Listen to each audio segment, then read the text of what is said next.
Hello, here's my notebook, and I decided to choose OneNote for my notebook taking skills.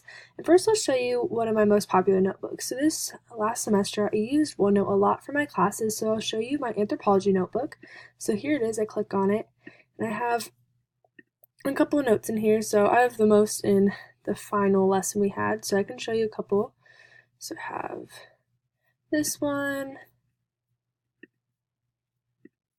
I could use different fonts, use some highlighting. So that's that. Let me show you another notebook. I had a notebook for my personal finance class. Here's some more. You can put some graphics in there. As you can see, all my notes are on the side. And then I'll show you the one I created for this class. So I named it I Am Topic, and I have the name Down syndrome at the top, and I have 5 notes on here. So first I have my videos. So I found this video using Creative Commons, and I'll be keeping my videos here so I can organize them. And then I have my web pages. So this is a web page about looking more at the genetic side of Down syndrome.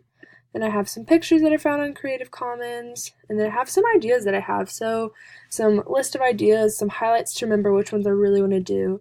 And then I have another tab for my work, so you can click here to see my blog, and then my YouTube channel, which has a lot of my work for this class. So I hope you enjoyed my notebook. Thank you very much.